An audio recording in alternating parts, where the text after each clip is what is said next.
Salut tout le monde, c'est GoGoDark, j'espère que vous allez bien. Alors en tout cas moi ça va très bien puisqu'aujourd'hui on se retrouve pour une vidéo de Black Ops 2 en domination sur la map Red. Et comme vous avez pu le voir dans l'intro, aujourd'hui je vais proposer ce gameplay à deux chaînes communautaires qui sont Code QG et Code CF. Alors pourquoi je vais proposer ce gameplay à ces deux chaînes communautaires? Tout simplement parce que je vais déjà réaliser une bonne partie sur cette map raid, mais je vais proposer un gameplay avec la M8A1 fusil d'assaut qui est pas mal utilisé en compétition, en ligue et tout ça, mais il est vrai qu'en match, en match joueur par équipe, que je dis moi, en multijoueur général, il est pas vraiment utilisé. C'est pas une arme tellement utilisée, et c'est pour ça justement que je vais tenter d'envoyer ce gameplay à ces deux chaînes communautaires. Donc je les remercie à l'avance si ils prennent ce gameplay. Aujourd'hui je vais aussi un petit peu parler des fusils d'assaut dans ce Black Ops 2. C'est pour ça que j'ai proposé un gameplay avec la M8A1.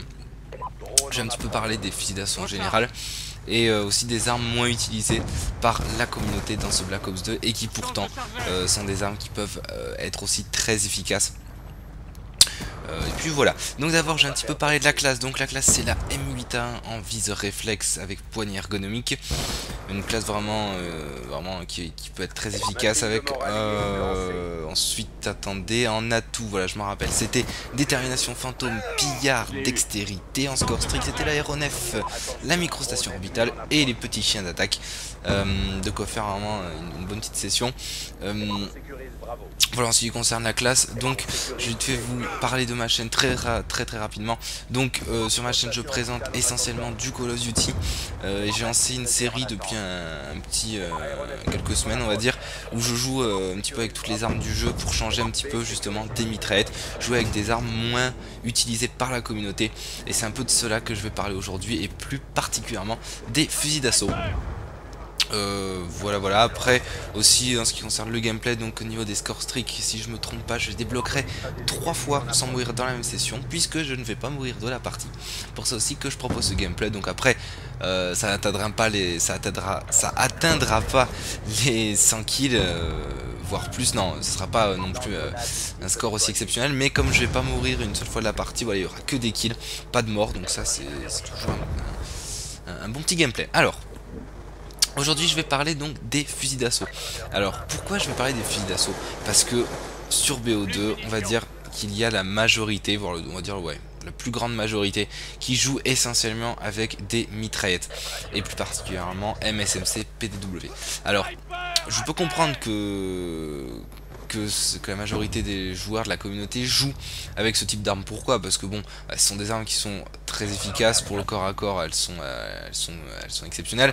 Même pour la mi-distance, elles font leur taf. Donc honnêtement, ça se comprend que ces armes soient beaucoup utilisées, puisqu'elles sont efficaces aussi pour le rush, et c'est ce que la majorité des joueurs recherchent. Mais aujourd'hui j'ai un petit peu parlé des fusils d'assaut, puisque ce que je regrette un petit peu dans ce Black Ops 2, c'est que les fusils d'assaut sont un petit peu délaissés, hormis la MTAR et la N94 qui elles sont utilisées.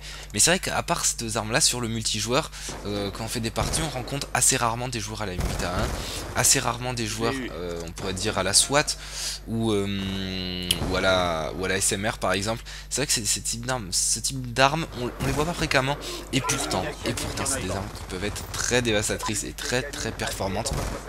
Alors dans cette vidéo je vais essayer de vous convaincre, on va dire ça comme ça, d'essayer de jouer avec des fusils d'assaut plutôt qu'avec des mitraillettes. Et puis voilà, c'est à peu près ça le truc. Ce que j'aimerais en fait dans ce Black Ops 2, c'est qu'on va dire au niveau des armes, que ce soit plus varié, qu'en adversaire on rencontre pas seulement que des mitraillettes, ou des MSMC, des PW, ou des FAL, ou des trucs comme ça. C'est des armes qu'on rencontre assez fréquemment, et ce serait bien j'aimerais bien jouer en face contre des joueurs qui jouent par exemple à la SWAT, à la Chicom, ou des choses comme ça.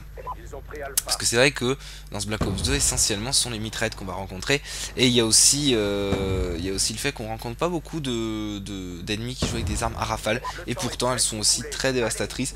Par exemple la M8A1 qui est dans cette partie, ou encore la Chicom, elles sont différentes à manier, peut-être plus dures parce que c'est pas automatique, c'est clair que c'est en rafale, ou la SWAT en semi-automatique coup par coup, c'est un peu plus dur sur le coup, mais honnêtement une fois qu'on s'est un petit peu entraîné avec, il y a vraiment de quoi faire de très bonnes parties. C'est pour ça qu'aujourd'hui je vais un petit peu parler de ça. Donc tout d'abord je vais parler de la M8A1. Alors la M8A1 c'est une arme en rafale, vraiment, selon moi, ça fait partie des meilleurs, de l'un des meilleurs fusils d'assaut de ce Black Ops 2, parce que ce qu'elle a de vraiment d'excellent pour moi, c'est sa précision. Elle est relativement stable avec une très bonne précision et une puissance vraiment très grande. Donc c'est vraiment un très bon fusil d'assaut. Après, je pense que beaucoup de gens sont plus attirés par les mitraillettes. Cela est dû au fait que c'est une arme, la mitraillette, où tu vas rush plus facilement qu'avec une M8A1, et ça c'est clair. Mais encore une fois, si on prend les bons déplacements avec un fusil d'assaut, il y a de quoi faire de très bonnes parties, voire des parties quasiment, voire comment dire, on va dire des parties aussi efficaces qu'avec les mitraillettes, voire plus, parce que on va dire que dès qu'on a les bons déplacements et notamment domination, dès qu'on peut faire du spawn trap, c'est vraiment excellent d'avoir une M8A1, parce que vu sa précision, on peut faire des long shoots très facilement et on peut vraiment être très efficace avec ce type d'arme. Voilà à peu près en ce qui concerne ce fusil d'assaut de la M8A1. Alors c'est vrai que c'est un petit peu dommage que cette arme soit moins utilisée. Comme je l'ai dit, je sais pas si je l'ai dit au début, mais en fait c'est une arme pas mal utilisée en ligue, notamment en compétition, parce que elle est dotée, on va dire, comme je l'ai dit, d'une précision et d'une puissance parfaite. Et voilà, le fait qu'elle soit en rafale quand tu es à la défensive, elle est très performante. Mais justement, je trouve ça dommage que ce soit pas utilisé avec avec le mode multijoueur normal, comme de la domination. Je comprends pas pourquoi la majorité des gens restent à la mitraillette, alors que pourtant il y a vraiment de quoi faire de très bonnes choses. Vous verrez à un moment, ça viendra après. Ils vont récupérer en fait les ennemis de drapeau C, et ils vont toujours spawn à cet endroit là, et en fait moi je vais me protéger derrière une sorte d'obstacle, et avec cette arme, comme elle est en rafale, tu peux vraiment enchaîner les ennemis et les aligner assez facilement.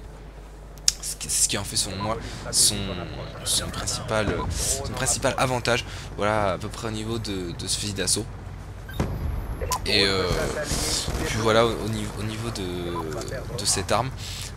Après c'est vrai que elle a aussi des défauts, comme toute arme. En fin de compte, son principal défaut, c'est clair que pour le corps à corps, on pourra pas avoir autant d'aisance, on va dire ça comme ça, qu'avec une mitraillette, parce que automatiquement c'est en rafale, ça n'a pas la même cadence, etc. Mais honnêtement, il suffit que vous ayez les déplacements, que vous jouez de manière plus stratégique, et vous temporisez un petit peu plus, essayez d'être plus à la défensive. Voilà, c'est à ce moment là vous allez voir que ça va être très efficace, une M8A1. Je vais être derrière cet obstacle en fait, et avec le drone je vais pouvoir les anticiper. Voilà, il y en a un bâtiment, je suis quand même protégé, l'ennemi a quasiment aucune chance de m'avoir, sauf s'il a vraiment une très bonne précision. Mais généralement là je suis protégé et je peux les prendre au spawn directement. Et avec une M8A1, c'est tellement précis que vraiment tu les as très facilement. C'est vraiment ça que je trouve bien avec ce type d'arme. Et c'est vrai que vraiment ce serait bien que plus de joueurs se mettent à jouer avec les fusils d'assaut, parce que déjà voilà, ça évoluerait au niveau de la communauté. Ça ferait plaisir, je trouve personnellement, qu'il y ait plus de joueurs qui soient avec d'autres armes. Quand je dis AR, ça peut aussi être d'autres armes, hein, voire les snipers ou d'autres choses. Mais déjà voilà, si on tombe avec plus de joueurs au fusil d'assaut, honnêtement ça évoluerait au niveau de la communauté, ça permettrait d'avoir plus de plaisir sur le multi, et aussi d'avoir une évolution au niveau de la communauté et au niveau du joueur individuellement. Pourquoi? Parce que quelqu'un qui va jouer qu'à la même arme tout le temps, peut-être qu'il sera très bon avec cette arme, mais le fait qu'il joue avec une autre arme, ça va lui apporter plus de niveau, il sera plus polyvalent, et notamment qu'il aura sûrement plus de plaisir à jouer avec d'autres armes. Hop là, il veut changer d'arme, il change en plein milieu, parce que le fait de jouer avec plusieurs armes, ça t'offre une autre vision du jeu. Et je trouve personnellement, le fait de jouer avec d'autres armes maintenant, je trouve le jeu beaucoup plus plaisant à jouer en multijoueur. Et je vois que le gameplay se finit déjà, dis donc ça passe vite, avec un petit 298, une bonne petite game, avec un score final, donc vous allez le voir, il va s'afficher, avec un petit 66-0. Donc voilà, il n'y a pas les 100 kills, des choses comme ça, mais voilà, je suis pas mort une seule fois, donc ça fait toujours un bon petit gameplay. Donc encore une fois, j'espère que Code QG, Code CF prendront ce gameplay, je les remercie, et je vous souhaite une bonne continuation. Salut tout le monde.